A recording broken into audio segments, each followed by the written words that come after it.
Good evening, everyone, and thank you for joining us. I'm Dennis Turner.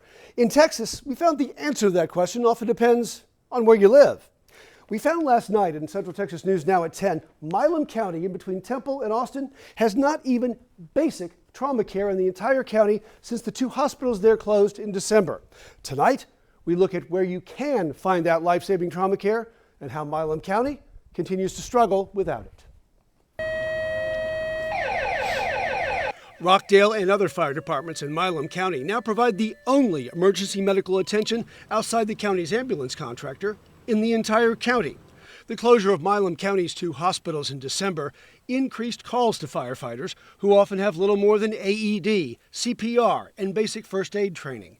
Rockdale Fire Chief Ward Rodham says that puts people's safety at risk. In the world of trauma, there's a term called the golden hour.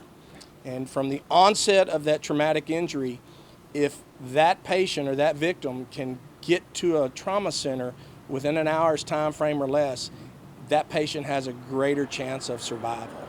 Obviously, if you're waiting 15, 20, 25, 30, 35, 40 minutes on an ambulance to arrive to transport, then that golden hour is greatly diminished. But in lots of places, help often sits more than that golden hour away. As we reported, Texas only has 18 Level 1 trauma centers in the entire state. Where do you find them? Mostly in the Texas Big Four areas of San Antonio, Houston, Austin, and Dallas-Fort Worth. There's a whole lot of Texas besides those four locations.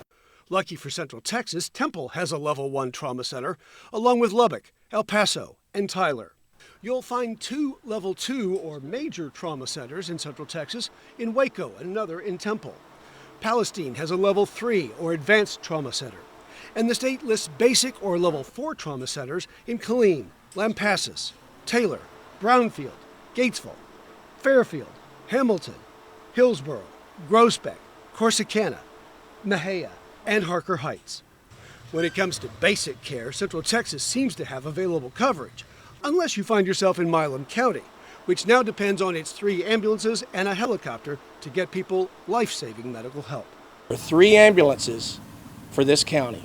This county is 1,022 square miles. This county has 25,000 residents. 3 ambulances is tough to cover. It sure is. The Milam County judge and others, though, managed to negotiate a better deal for medical helicopter service. They forced the vendor to charge only what insurance will pay for those life-saving flights and charge nothing if a patient doesn't have insurance. That's only, though, in Milam County. Problem is, Milam County only has a handful of places those choppers can safely land.